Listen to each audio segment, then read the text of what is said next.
Big Skunky. Hey man, look, today I am brewing a compost tea. Those of you who do not know what a compost tea is, it's basically where you're brewing the compost and you can add nutrients to it, like dry amendments and things like that, to extract the nutrients from it. To sum it all up, you're building up the microbial life. The microbes feed the plants. I cannot stress this stuff enough, people. This is why you feed your soil and not the plant. So, with this compost tea, we let it brew. I let it brew for like 24 hours. Now, you can do a quick brew, which is about 12 hours, or you can do it for 36 to 48 hours. Now, I got my air pump over there, my aerator, and this tube right here has holes in it in the bottom, which is creating the bubbles, aerating it. It has to be aerated when you're doing a compost tea. We got the bag in there, actually. Let me pull it up and show you. That's the bag, the tea bag.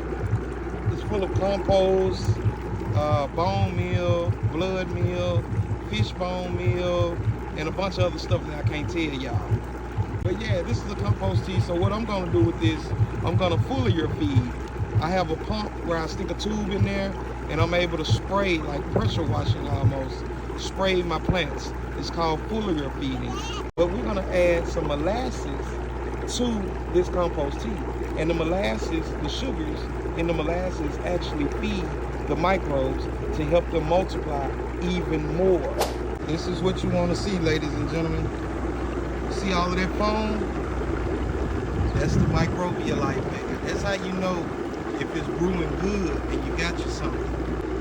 So I just got some regular old molasses right here. Now they do sell compost molasses, a certain kind of molasses that you're supposed to use, but I don't have any of that.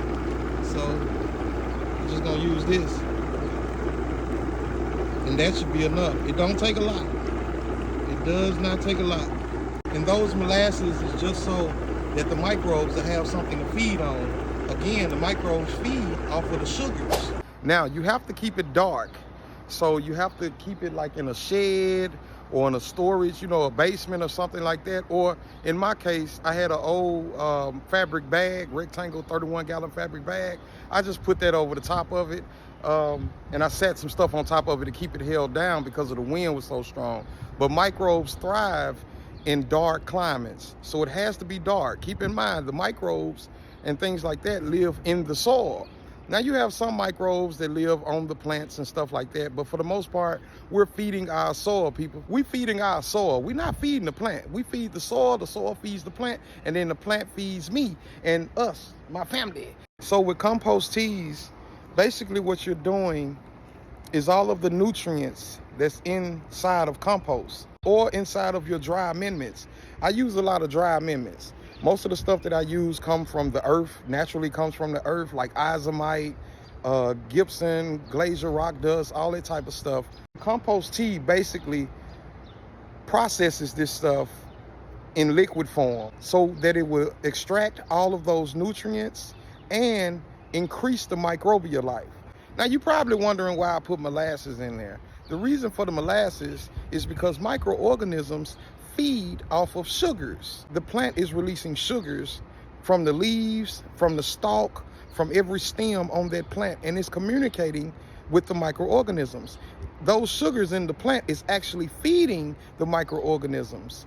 So that, say if the plant is looking for nitrogen or whatnot, I just use nitrogen because everybody knows about nitrogen or have at least heard the word nitrogen.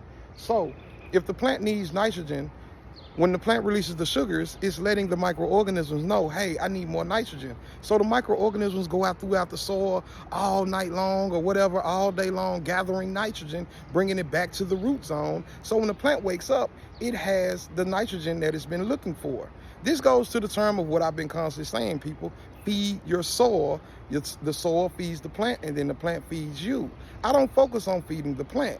Feed your soil. Putting those molasses into the compost tea is actually feeding the microorganisms, and microorganisms multiply by the billions, people. Plants naturally do this. This naturally happens in nature.